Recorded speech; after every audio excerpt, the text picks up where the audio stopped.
अस्सलाम वालेकुम, किरण नाज हियर। सबसे पहले तो आज मेरे पास बड़ी अच्छी खबर है, गुड न्यूज़ है कि अब शाम जाहिद वो दरिंदा जो फातिमा को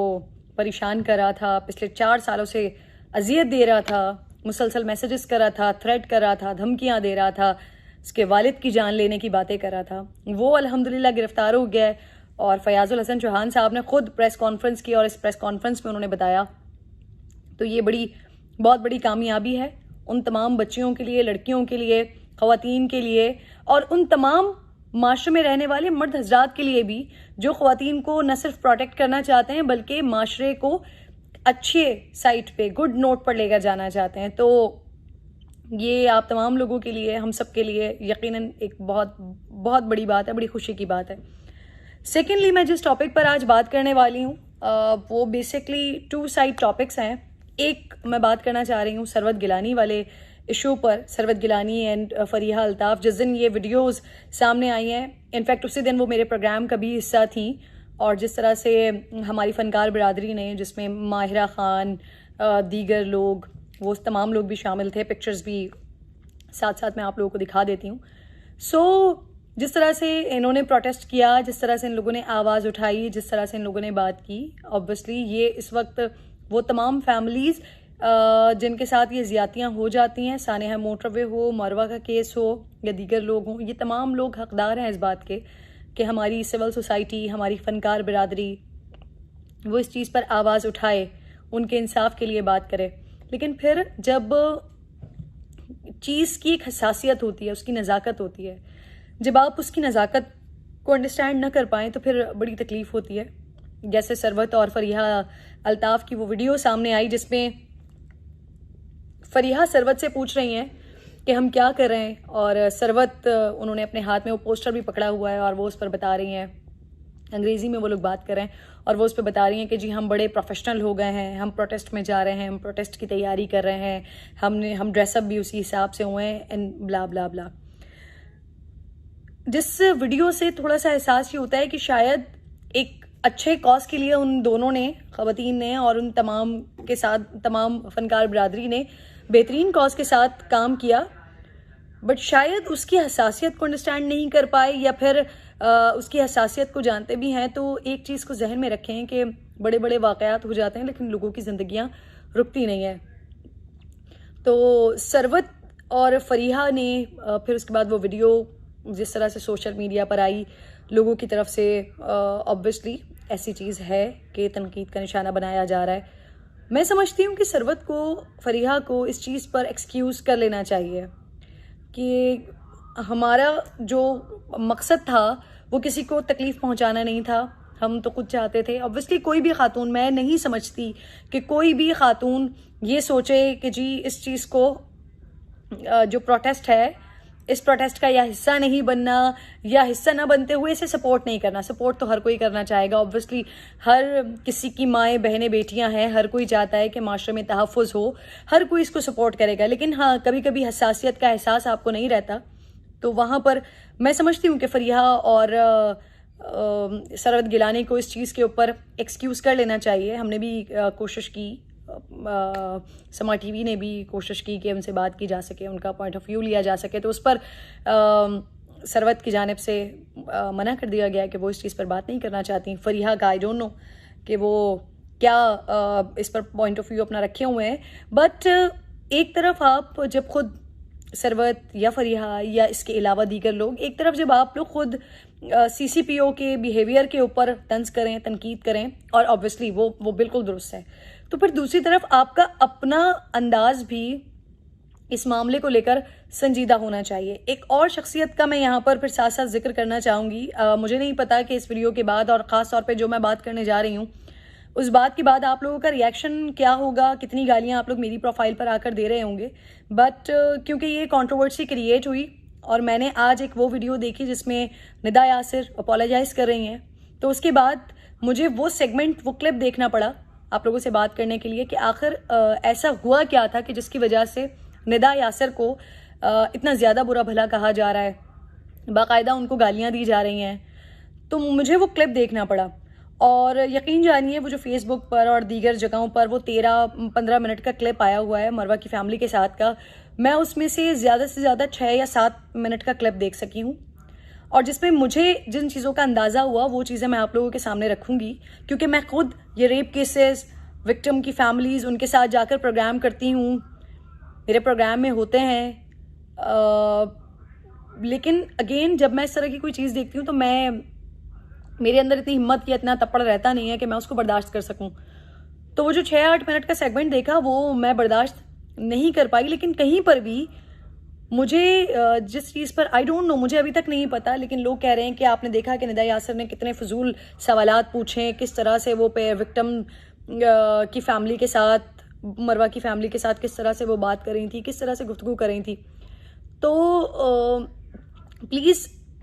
इस चीज़ को अंडरस्टैंड करते हुए मेरी बात सुनिएगा, क्योंकि मैं निदा यासर को बहुत अच्छे तरीके से जानती हूँ। यूजुअली उनके प्रोग्राम्स में जाना आना होता है मेरा।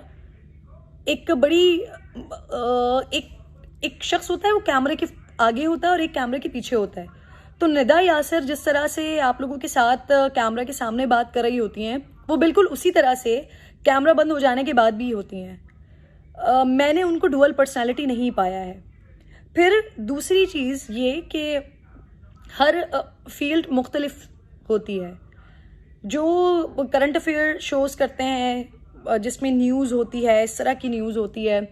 हम लोगों को एक आदत होती है, हमें पता होता है। लेकिन निदा यासर, उनका ताल्लुक एंटरटेनमेंट फील्ड से है, वो एंटरटेनमेंट शोज़ करती हैं और ऑब्वियसली वो एक माँ भी हैं। इस चीज़ को हमें अंडरस्टैंड करना पड़ेगा, वो एक माँ भी हैं। तो मैंने क्योंकि मैं एक एंकर हूँ, शायद आप लोग मेरी ये बात समझ सकें कि जब कोई शख्स ऐसी बात सुन रहा हो जो एक तो आप एक्सपेक्ट ना करें कि सामने से जो बात हो रही है और आपके दिल की हालत कुछ और हो, क्योंकि ये ऐसी बात है। अभी आज से 3-4 दिन पहले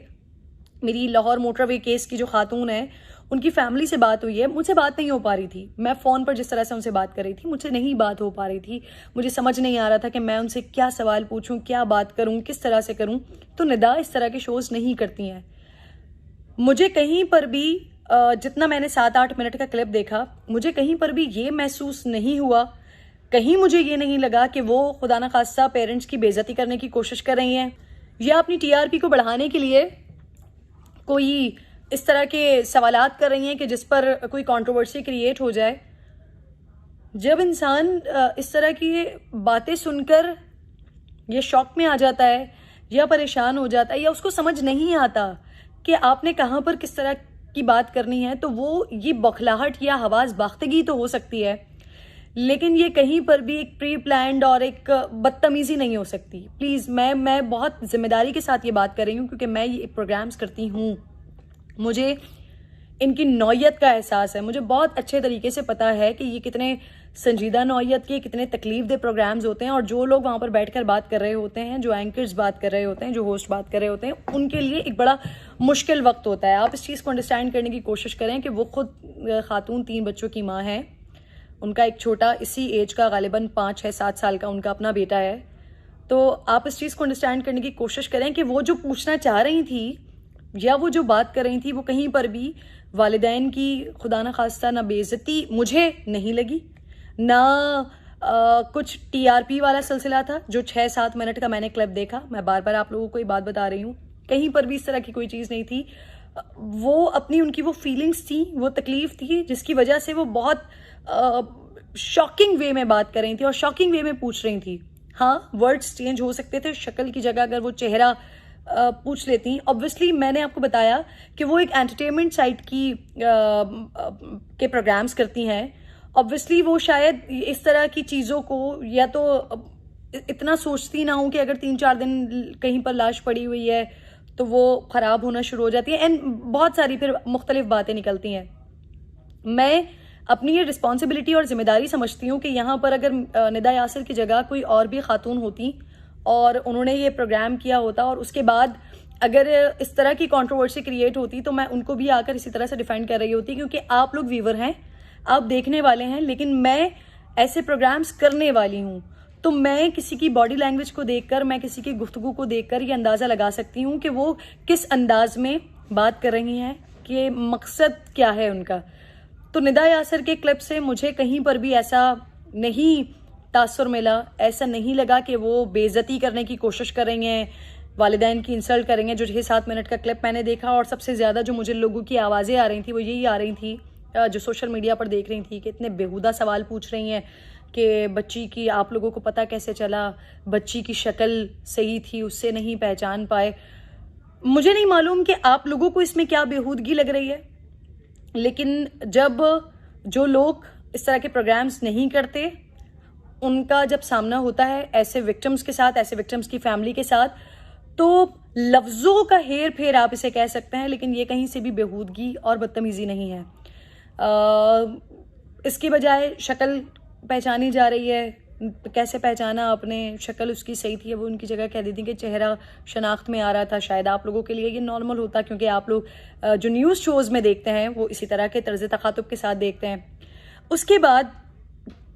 आगे मज़ीद आई डोंट नो आगे 6-7 मिनट के क्लिप के बाद क्या है, लेकिन मैं क्योंकि जिस तकलीफ़ के साथ वो खातून रो रही थी जब वो बात मरवा के वालिद बता रहे थे, तो जिस अजियत और जिस तकलीफ़ के साथ वो माँ रो रही थी, मैं उससे ज़्यादा वो क्लिप देख नहीं सकती थी, सुन नहीं सकती थी। तो जितना हिस्सा मैंने देखा, मुझे वहाँ पर कहीं पर भी कोई ऐसी बदतमीज़ी, ऐसी बेहूदगी या कोई TRP स्टंट, मुझे इस तरह की कोई भी चीज़ दिखाई नहीं दी। हाँ, उसके बाद आगे चलिए, आज का जो मैंने क्लिप देखा उसमें निदा यासर ने जिस तरह से सामने आकर माफ़ी मांगी है, एक्सक्यूज़ किया है, और साथ साथ वो लोगों को कह रही हैं कि मैं इंसान हूँ, मुझसे गलती हो सकती है। तो मेरे लिए ये एक बड़ी बात है, एक बड़ी नहीं बल्कि बहुत बड़ी बात है। जब आप बहुत बड़े हो जाते हैं, जब आपका बहुत बड़ा नाम हो जाता है, तो कुछ चीज़ें होती हैं जो सोशल मीडिया के ऊपर चल रही होती हैं, तो वो आपको बहुत ज़्यादा इफ़ेक्ट नहीं करती, लेकिन आप निदा यासर की इस चीज़ को अंडरस्टैंड करने की कोशिश कीजिए। और मेरे बहुत सारे ऐसे लोग जिनकी मेरे साथ बड़ी बड़ी अच्छी बातचीत है, बड़े अच्छे हमारे टर्म्स हैं, हम कॉलीग्स हैं आपस में, उनकी भी मैंने वीडियोस देखी हैं जो बाकायदा बता रहे हैं कि जी आप पैमरा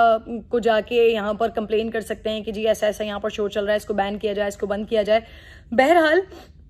तो ये मैं निदा यासर के बारे में ही कह रही थी कि इनकी जानिब से ये बहुत बहुत बड़ी बात थी कि वो आई और आके उन्होंने माफ़ी मांगी। और naturally I am telling you truth again कि क्योंकि मैं निदा यासर को जानती हूँ,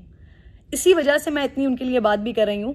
तो जो कुछ वो बोल रही थी वो वाकई में दिल से बोल रही थी, वो हकीकत ही बोल रही थी। मैंने उनको उस वीडियो में देखा कि वो जो उनके एक्सप्रेशंस थे, वो जिस तरह से बात कर रही थी, वाकईतन जब हम कैमरा के पीछे होते हैं तब भी वो मैका ही कह रही होती हैं आप तमाम अपने व्यूअर्स को, देखने वालों को, कि ये मेरा मैका है, ये मेरे लोग हैं। बहरहाल, अगेन मैंने कहा कि निदा यासर की जगह कोई और भी होता, किसी और एंकर की तरफ से, होस्ट की तरफ से ऐसी चीज़ हुई होती जो आप लोगों को तकलीफ दे रही होती, आप लोगों को गलती लग रही होती, और मुझे महसूस हो रहा होता कि ये गलती नहीं है, ये आप लोगों को हर्ट शायद किसी वजह से, किसी तनाजुर में, शायद लफ्ज़ों के चुनाव की वजह से, शायद अंदाज की वजह से, जो उनका एक शॉकिंग अंदाज था वो आप लोगों को छुपता हुआ अंदाज लगा, तो उसकी वजह से आप लोगों की दिल आज़ारी हुई, लेकिन उसमें मुझे उनकी इंटेंशन ऐसी कहीं दिखाई नहीं दी। उसके बाद उन्होंने इस चीज़ पर माफ़ी भी मांगी आज आप तमाम लोगों से। तो मैं सिर्फ और सिर्फ ये कहना चाहती हूँ आखिर में कि जैसे निदा यासर ने इतना बड़ा काम किया, इतनी बड़ी बात कि उन्होंने माफ़ी मांग ली, सरवत गिलानी और फरिया अल्ताफ़, आप दोनों भी ये कर सकती हैं। आपने एक बड़े कॉज के लिए, क्योंकि आप नोन फेज़ हैं, बड़ा चेहरा है पाकिस्तान का, लोग जानते हैं आपको फॉलो करते हैं, तो अगर कोई इंटेंशनली या अनइंटेंशनली कोई चीज़ आप लोगों से हो गई है, तो बजाय इसके कि उस पर हठधर्मी का मुजाहरा किया जाए, ज़रा सी अगर माफ़ी मांग ली जाए तो इसमें कोई मुज़ायक़ा नहीं है। आपका भी रुतबा बड़ा होगा और लोगों के दिल भी इस चीज़ से बड़े हो जाएंगे कि अगर कोई गलती की थी जो आप गलती नहीं समझते, लेकिन लोगों को लगा कि इससे ये